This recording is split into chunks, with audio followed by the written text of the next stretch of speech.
नमस्कार, आप देख रहे हैं हिम स्टार। आपका बहुत बहुत स्वागत है। हिम स्टार हिमाचल प्रदेश का आपका अपना चैनल।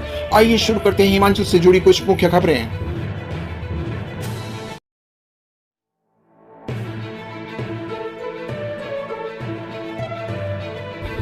20 मई के बाद आएगा 10वीं 12वीं कक्षा का रिजल्ट। इस बार भी ज्यादा होंगी टॉपर्स की संख्या। हिमाचल प्रदेश स्कूल शिक्षा बोर्ड 20 मई के बाद 10वीं और 12वीं कक्षा का परीक्षा परिणाम घोषित करेगा। इस बार भी टॉप 10 में शामिल अभ्यर्थियों की सूची में वृद्धि हो सकती है। मौजूदा समय में टर्म प्रणाली के तहत बोर्ड कक्षाओं की परीक्षाएं हो रही हैं। वर्ष 2022 में आयोजित की गई 10वीं 12वीं की बोर्ड परीक्षाओं में 169 अभ्यर्थियों ने अपनी जगह मेरिट में बनाई थी। जानकारी के अनुसार वर्ष 2022 में 10वीं और 12वीं कक्षा का परिणाम जून माह के अंतिम सप्ताह में घोषित हुआ था, लेकिन इस बार बोर्ड प्रबंधन मई माह के अंतिम सप्ताह में रिजल्ट घोषित करने की तैयारी में है। वर्ष 2022 में जमा 2 कक्षा के साइंस, आर्ट्स और कॉमर्स संख्याओं में 92 परीक्षार्थियों ने टॉप 10 में जगह बनाई थी, जिनमें 67 छात्राएं जबकि 10 छात्र शामिल थे। इसके अलावा 10वीं कक्षा की मेरिट लिस्ट में 92 विद्यार्थी शामिल थे।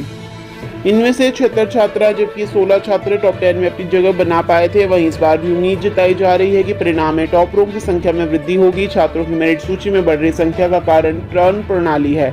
अगर किसी परीक्षार्थी का टर्म 1 परीक्षा का पेपर अच्छा नहीं हुआ है तो वह टर्म 2 परीक्षा के दौरान कड़ी मेहनत कर अपने अंकों को बढ़ा रहा है।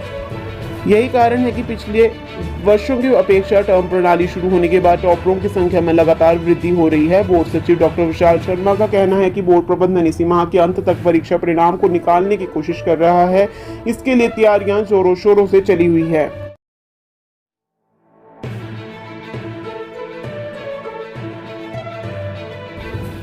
शिमला शहर में 6 रुपये प्रति किलो तक सस्ता हुआ चक्की का आटा। महंगाई के बीच में लोगों ने राहत की सांस ली है। शहर में चक्की के आटे के दामों में 6 रुपये प्रति किलो तक गिरावट आई है। मार्च और अप्रैल में आटे के रिटेल दाम 38 रुपये किलो तक पहुंच गए थे। 10 किलो की आटे की थैली 380 रुपये में लोगों को मिल रही थी। अब आटे के दाम घटकर 32 रुपये किलो रह गए हैं। अब 10 किलो की थैली लोगों को 320 रुपये में मिल रही है। शिमला की गंज स्थित अनाज मंडी में सस्ती दरों पर लोगों को आटा मिल रहा है। सोमवार को अनाज मंडी में सामान खरीदने आई सावित्री और मीना ने बताया कि मसालों और दालों के दाम बढ़ने से रसोई का बजट बिगड़ गया है। अब आटे के रेट कम होने से काफी राहत मिलेगी। अनाज मंडी के कारोबारियों का कहना है कि गेहूं के आटे की आपूर्ति में बढ़ोतरी के चलते इसके दामों में कमी आई है। इनका कहना है कि आने वाले दिनों में गेहूं के आटे के दाम और कम हो सकते हैं। वहीं जौ के आटे के रेट में भी 2 से 3 रुपए की कमी आई है। अनाज मंडी में जौ का आटा अब 34 रुपये प्रति किलो तक बिक रहा है।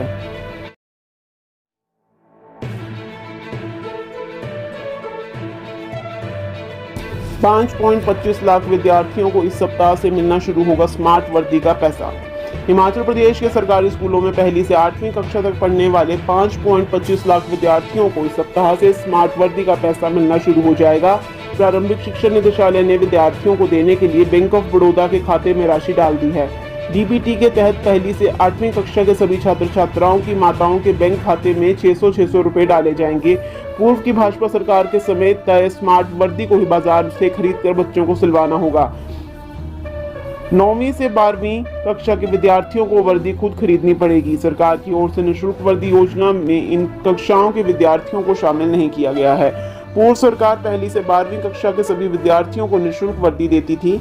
सुक्खू सरकार ने सरकारी स्कूलों में पढ़ने वाले विद्यार्थियों की वर्दी का रंग नहीं बदलने का फैसला लिया है। बीते दिनों विभाग की ओर से वर्दी का रंग बदलने का प्रस्ताव सरकार को भेजा गया था। तर्क दिया गया था कि जब विद्यार्थियों को वर्दी खुद खरीदनी है तो इसे अधिक रंग की जगह 1 या 2 रंग का ही किया जाए। सरकार ने इस प्रस्ताव को मंजूर नहीं किया। इस वर्ष भी प्रदेश के स्कूलों में पहले से जारी वर्दी के रंग ही विद्यार्थियों को पहनने होंगे। पूर्व सरकार ने प्रदेश में निजी स्कूलों की तर्ज पर विद्यार्थियों को स्मार्ट वर्दी देना शुरू किया था। सरकार ने अब वर्दी देने की जगह विद्यार्थियों की माता के बैंक खातों में 600 रुपए देकर वर्दी खुद खरीदने को कहा है। बैंक ऑफ बड़ौदा के माध्यम से यह राशि जारी की जा रही है। प्रारंभिक शिक्षा निदेशालय ने सभी पात्र विद्यार्थियों का डाटा और उनकी माता या पिता के बैंक खातों की जानकारी बैंक प्रबंधन को सौंप दी है।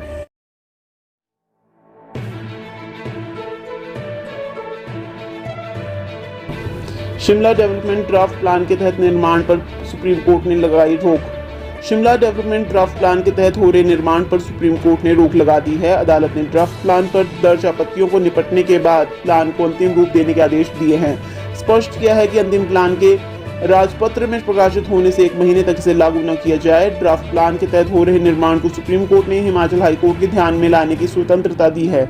अदालत ने हाईकोर्ट को निर्देश दिया है कि अवैध निर्माण को चुनौती देने वाली याचिकाओं का जल्द निपटारा किया जाए। अदालत ने मामले की सुनवाई 12 जुलाई को निर्धारित की है। मामले की सुनवाई के दौरान अदालत को बताया गया कि नेशनल ग्रीन ट्रिब्यूनल के आदेशों के कारण शिमला डेवलपमेंट ड्राफ्ट प्लान को अंतिम रूप नहीं दिया जा सकता। बताया गया कि वैधानिक कर्तव्य का निर्वहन करते हुए सरकार ने विशेषज्ञों की सिफारिशों के आधार पर यह प्लान 8 फरवरी 2022 को बनाया था।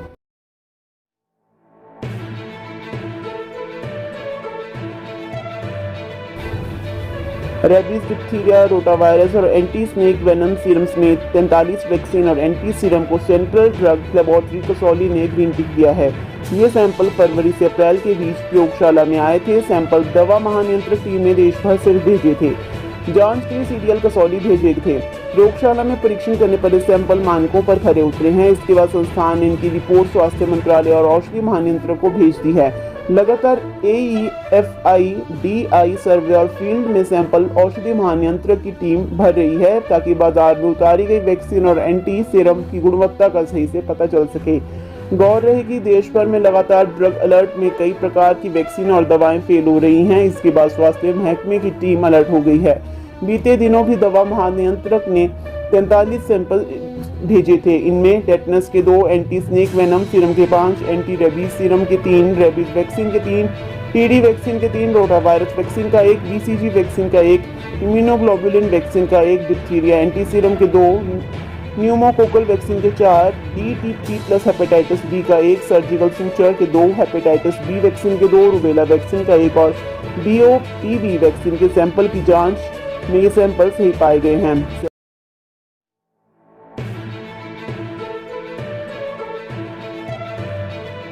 विदेशी मेहमानों की पसंदीदा जगह बनी अटल टनल। 2022 में पहुंचे 5,375 लोग अटल टनल रोहतांग को निहारने के लिए, जहां साल दर साल देश भर से आने वाले सैलानियों की संख्या में इजाफा हो रहा है। अटल टनल रोहतांग विदेशी मेहमानों की भी पसंदीदा जगह बन गई है। पिछले साल अटल टनल रोहतांग सहित लाहौल घाटी में पहुंचने वाले पर्यटकों की संख्या में इजाफा हुआ है। विदेशी मेहमानों में अटल टनल रोहतांग का क्रेज बरकरार है। वर्ष 2021 में अटल टनल रोहतांग होकर लाहौल में महज 345 पर्यटक ही पहुंच पाए थे, जबकि वर्ष 2022 में लाहौल घाटी में आने वाले विदेशी पर्यटकों की संख्या बढ़कर 5,375 हो गई है। इस साल विदेशी मेहमानों की संख्या में और भी इजाफा होने की उम्मीद है। गौर रहे कि अटल टनल रोहतांग को पार कर लाहौल की बर्फीली वादियों में पहुंचने वाले विदेशी मेहमानों को यहां का माहौल खूब रास आ रहा है। विदेशी मेहमान मनाली में रुकने के बाद अटल टनल रोहतांग देखने पहुंच रहे हैं। इसके बाद लाहौल के पर्यटन स्थल सिस्सू, कोकसर, धार्मिक पर्यटन स्थल त्रिलोकीनाथ, नुकला माता मंदिर सहित अन्य जगह पहुंच रहे हैं।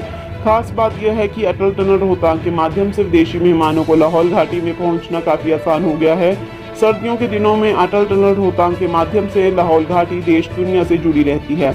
पुलिस अधीक्षक लाहौल स्पीति मयंक चौधरी ने कहा कि वर्ष 2021 में जिले में 345 विदेशी पर्यटक, जबकि वर्ष 2022 में 5,733 विदेशी पर्यटकों ने लाहौल स्पीति का रुख किया था। पुलिस कानून व्यवस्था बनाए रखने के लिए कड़े प्रयास कर रही है।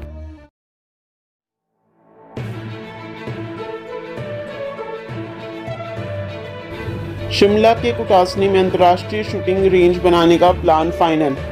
हिमाचल प्रदेश की राजधानी शिमला से सटे जुब्बड़हट्टी एयरपोर्ट के समीप कुटासनी में अंतर्राष्ट्रीय स्तर की शूटिंग रेंज बनाने का प्लान तैयार कर लिया गया है। प्रोजेक्ट की ड्राइंग और एस्टीमेट तैयार करने की जिम्मेदारी लोक निर्माण विभाग को सौंप दी है। एस्टीमेट तैयार होने के बाद सरकार और खेल विभाग करोड़ों के इस प्रोजेक्ट के निर्माण के लिए बजट का प्रावधान करेंगे। इस अंतर्राष्ट्रीय shooting range centre of excellence के निर्माण से शिमला का कुटासनी अंतर्राष्ट्रीय नक्शे पर नजर आएगा। इस रेंज में हर आधुनिक सुविधाएं मुहैया करवाई जाएंगी और यह प्रदेश सहित देश भर के शूटर के लिए प्रशिक्षण सुविधा उपलब्ध करवाएगा। 5,000 फीट की ऊंचाई पर कुटासनी में 45,000 स्क्वायर मीटर भूमि का पहले अधिग्रहण हो चुका है। इसके लिए और जमीन का भी विभाग अधिग्रहण करेगा। कुटासनी में निर्माण स्थल के 21 अप्रैल को नेशनल राइफल एसोसिएशन के सह सचिव पवन सिंह, गवर्निंग बॉडी के सदस्य Amarjang Singh, Indian shooter team coach DS Chandel, निदेशक युवा सेवाएं एवं खेल विभाग राजीव कुमार और लोक निर्माण विभाग के चीफ आर्किटेक्ट के दौरे के बाद हरी झंडी मिल गई है। यह रेंज नेशनल राइफल एसोसिएशन से संबद्ध होगी, जो वर्ष पर राष्ट्रीय अंतर्राष्ट्रीय स्तर की शूटिंग चैंपियनशिप के अलावा नेशनल टीम के लिए गर्मियों के दिनों में हाई एल्टीट्यूड प्रशिक्षण के लिए भी उपयोग में लाई जाएगी।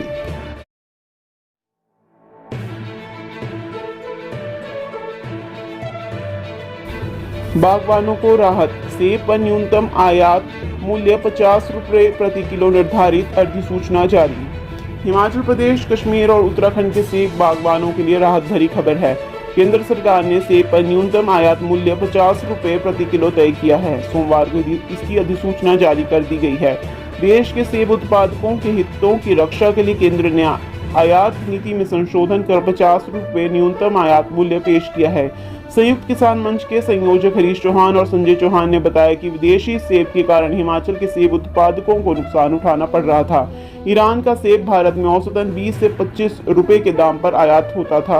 अब तक इस पर 50% आयात शुल्क लगता था। 20 रुपए पर 10 रुपए आयात शुल्क जोड़कर 30 रुपए प्रति किलो दाम पर विदेशी सेब बाजारों में पहुंचता था। अब प्रति किलो न्यूनतम 50 रुपए आयात मूल्य तय किया गया है। इससे 20 से 25 रुपए में आयात होने वाले सेब की कीमत 70 से 75 रुपए हो जाएगी। भूटान से सेब आयात को छूट दी गई है, लेकिन इससे अधिक नुकसान नहीं होगा क्योंकि भूटान से निर्यात बेहद महंगा है। भूटान में सेब उत्पादन कम होने से सर्टिफिकेट ऑफ ओरिजिन भी प्राप्त नहीं होगा। साफ्ता के जरिए सेब के अवैध आयात पर भी इस फैसले से रोक लगेगी। भारी मात्रा में ईरान का सेब अफगानिस्तान के नाम पर पाकिस्तान होते हुए बिना आयात शुल्क भारत पहुंचता था।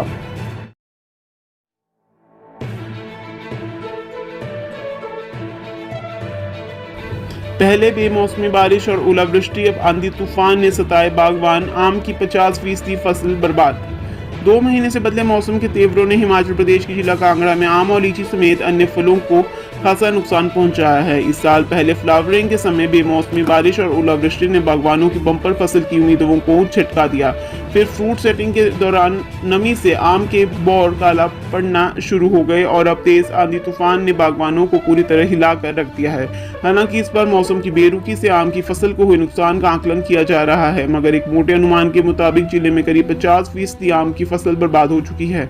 इससे मैदानी इलाकों के बागवानों में मायूसी है। इस साल ऑन ईयर में आम के बगीचों में अच्छी फ्लावरिंग हुई थी। ऐसे में करीब 24,000 मीट्रिक टन आम उत्पादन का अनुमान लगाया जा रहा है, मगर मौसम की बेरुखी ने आम के उत्पादन में अग्रणी खासकर मैदानी इलाकों के बागवानों की उम्मीदों पर पानी फेर दिया है। उद्यान विभाग के मुताबिक जिला कांगड़ा में 41,700 हेक्टेयर भूमि में फलों का उत्पादन होता है। इसमें करीब 21,000 हेक्टेयर भूमि में सिर्फ आम की फसल होती है। इसके अलावा 2712 हेक्टेयर में लीची, 9,465 हेक्टेयर में नींबू प्रजाति, 812 हेक्टेयर में अखरोट, 494 हेक्टेयर में सेब और करीब 2,000 हेक्टेयर भूमि में अमरूद, आंवला और पपीते की खेती होती है। आम का गढ़ कहे जाने वाले नूरपुर क्षेत्र में 3,774 हेक्टेयर भूमि पर आम की पैदावार होती है। नूरपुर क्षेत्र के अग्रणी बागवानों में मुकेश शर्मा, सूरम सिंह, सुदर्शना, मनोज पठानिया, दलजीत पठानिया, उपेंद्र सिंह, ऋषि पठानिया, प्रीतम मनहास, कुलजीत राणा आदि ने बताया कि पहले बारिश और ओलावृष्टि से फसल को खासा नुकसान पहुंचा और अब रही सही कसर तेज आंधी तूफान ने पूरी कर दी है। उन्होंने सरकार से सेब की तर्ज पर आम की फसल को हुए नुकसान का आकलन कर मुआवजा देने की गुहार लगाई है।